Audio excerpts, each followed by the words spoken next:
Okay, so for this deep dive, we're starting somewhere maybe a bit unexpected. Not really with a storm, Right. but actually with a search term. A little while back, California was really baking under intense heat. Extreme heat. And millions of people were suddenly searching online for a Los Angeles hurricane warning. Yeah, I remember seeing that spike. It really shows the fear, doesn't it? That deep anxiety about wild weather hitting a huge city. Exactly.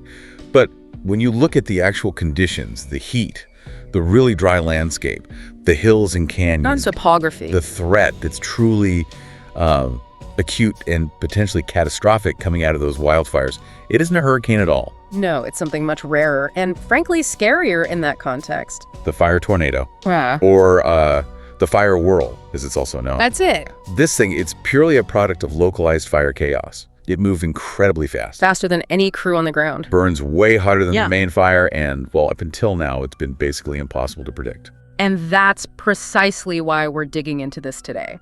Our mission, really, is to look at the sources talking about advanced artificial intelligence. Cutting-edge stuff. Cutting-edge deep learning models specifically. Can they finally give us a lifeline, a way to anticipate this incredibly dangerous phenomenon? Before we get into the AI, maybe just quickly paint a picture of what exactly is a fire tornado. Right. It's crucial to understand it's not just smoke going upwards. Think of a terrifying column of intensely hot air, Okay. rising incredibly fast and starting to rotate at high speeds. This vortex, it acts like a giant vacuum cleaner, basically. Pulling in debris. Pulling in debris, superheated gases, flames, everything. It just multiplies the destruction instantly. And historically, these things appear out of almost nowhere. Got it. Very sudden. They can form and dissipate in just minutes. Absolutely zero warning for anyone nearby. Okay, that really sets the stage. A known devastating risk in extreme fire conditions. Yep. So the big question is, why have the traditional weather models struggled so much with predicting them? What's the scientific block here? Well, the limitation really comes down to scale and non-linearity. Traditional weather prediction models, they're based on physics, right? Right, physics equations. And they generally operate on a pretty coarse grid. They're great for forecasting broad atmospheric conditions like stability or large wind patterns over a big area. But a fire tornado isn't large scale. Exactly. That's the problem. It's hyper-localized. It happens right down near the ground in the boundary layer, and it needs this sudden, perfect mix of factors. Like what? Intense heat from the fire itself, specific types of wind shear at low altitudes. Wind shear meaning winds changing speed or direction. Precisely. Yeah. And often, a localized terrain feature, like a canyon or even just a steep slope, that helps channel the air. Traditional models, they just don't have the resolution, the fine detail to capture that specific confluence happening in one small spot. They tend to average the atmosphere out too much. So they smooth over the critical signal. They smooth them right out. The tiny blips that might signal rotation just get lost in the bigger picture. Okay, so if the physics-based models are too slow, too broad, what's different about AI? What data does it use that changes the game? How can machine learning potentially see what classical meteorology misses? Well, we essentially shift the approach. It's less about trying to solve the physics equations directly in real time and more about identifying complex, chaotic patterns in the data. And to do that, you need to feed the AI models a massive amount of information.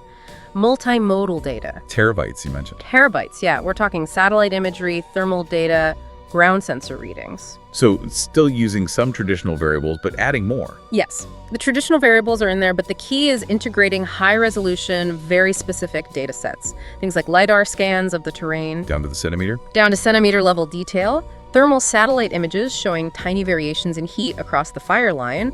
Local soil moisture levels, which hugely impact fire spread and heating. Okay. Let me try and unpack that. So the AI isn't necessarily calculating wind speed from first principles. Not primarily, no. It's looking for correlations. It's saying, when I see this pattern in the thermal data, in this reading from the soil sensor, and this kind of wind shear. Exactly. Deep learning is incredibly good at spotting those nonlinear patterns that humans might miss. Or that the broader models just average out. Precisely. So the AI might learn, for example, that when wind shear angle hits, say, 20 degrees relative to the fire front, and the fuel moisture drops below 5%, and there's a slope over 30 degrees nearby, the probability of a fire whirl jumps dramatically. That specific combination is the signature. It's a precursor signal hidden in all the noise. And if the AI can actually recognize that signature reliably, Then the impact is immediate. you're turning zero warning time into potentially life-saving minutes or even seconds. Absolutely. The speed of the processing is key here. We might only gain a few minutes, maybe just seconds, before that vortex really starts spinning up. But that's everything. It's the entire difference. It gives ground crews a chance to pull back, lets air support reposition, and critically, gives people on the ground those last vital moments to escape. Okay, this is where it gets really fascinating, but also quite complex. That speed is amazing, but the consequences if the AI gets it wrong, they're huge. Unthinkable. We can't just blindly trust a black box saying disaster in 3 minutes.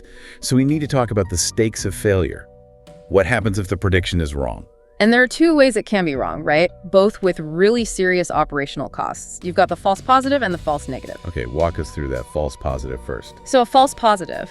The AI model flags an imminent fire tornado. Emergency services react. They trigger a massive, urgent evacuation. Chaos ensues. Yeah. Traffic jams. Panic, gridlock, huge economic disruption. And then the fire whirl just doesn't happen. Right.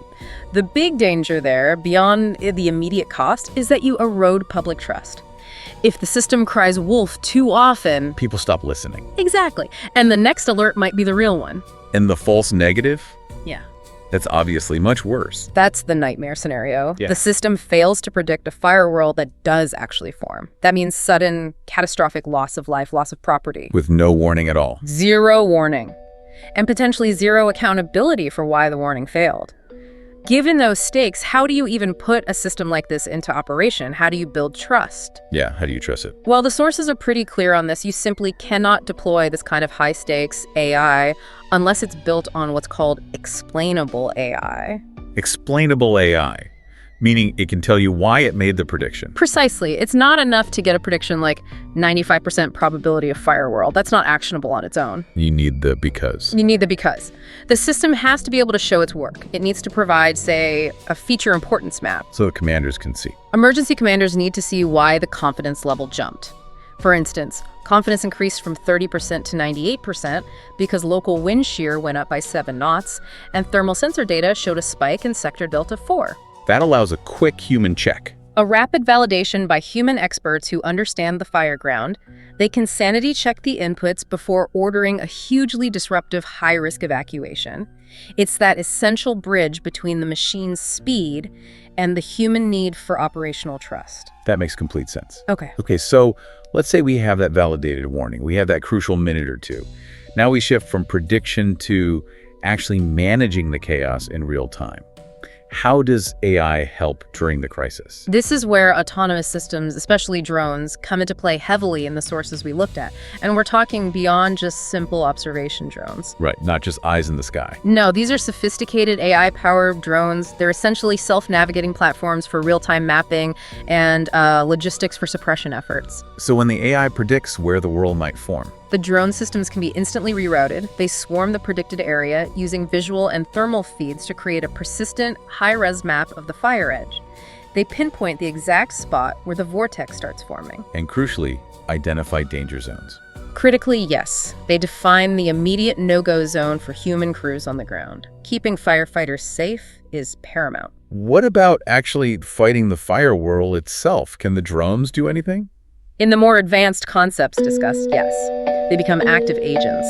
The central AI analyzes the situation, the size of the whirl, the wind, the fuel, and determines the best countermeasure. Like targeted water drops? Targeted water drops may be deploying specific chemical suppressants, and it directs the drone fleet to deliver those agents with incredible precision right into the vortex or at its base. Stuff that would be way too dangerous for a human pilot. Far too dangerous, and frankly, the AI can likely react and target much faster and more accurately than a human possibly could in that kind of swirling chaos, all without risking a pilot's life. Okay, let's shift to the people side of this, evacuation.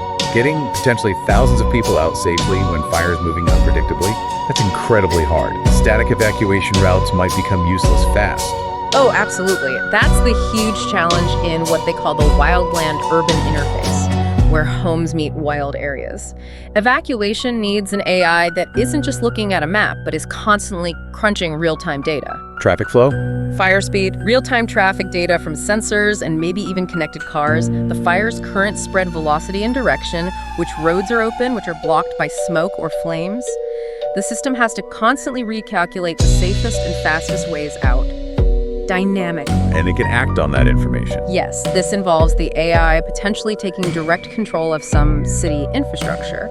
The most obvious example is traffic signal. Changing the lights? Changing traffic light patterns across a whole section of the city in real time. Creating green waves, maybe, to flush traffic away from the danger zone. While blocking access to roads heading towards it. Exactly. Optimizing signal timing, maybe converting lanes, all adapting much faster than a human team in an emergency operations center could possibly manage. So the AI becomes this sort of hyper-aware, super-fast traffic manager for the crisis zone. That's a good way to put it. And this coordination can extend down to the individual level too, sending personalized alerts to people's phones. Not just evacuate now. No, much more specific, like turn left at the next street, proceed to Highway 101 using Elm Street, based on that continually updated optimal path for their current location. Wow. That level of interconnectedness, the prediction AI, the drones, the traffic control, the alerts, it all relies on digital systems working perfectly. Which brings up a final crucial point from the sources, cybersecurity. Yes, the cyber resilience aspect, it's critical. If these systems are literally the difference between life and death, they become a huge target, right? Especially during maximum chaos. Absolutely. A major natural disaster, particularly one being managed by complex autonomous AI systems, is a prime time for malicious actors, state-sponsored or otherwise, to strike. Taking down the response system would amplify the disaster itself. Massively. So you have to harden all the critical digital infrastructure. That means the control systems for the city utilities and traffic lights, the communication links between drones and command centers. And the AI itself. And definitely the AI's own data center. Protecting the core prediction models from being tampered with data poisoning or just shut down by denial of service attacks, because even a perfect prediction is useless if the network needed to act on it is down.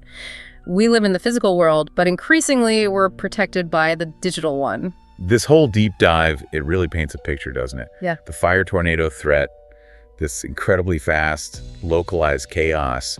It's almost the perfect challenge for advanced AI. It really is. It shows why we need to start thinking about AI for more than just, simple automation or convenience. Right. We need it for these really complex, high-stakes prediction and response scenarios. I agree. The machine intelligence seems uniquely suited to handle the sheer volume and nonlinear complexity of a sudden disaster like this. AI isn't going to stop the fire or the wind, obviously. No, it won't stop the physics.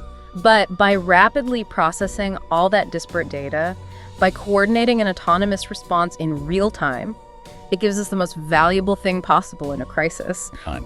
Precious minutes, maybe even just seconds of warning, and a coordinated plan for survival instead of just chaos. So let's bring this back to you, the listener, thinking about this power.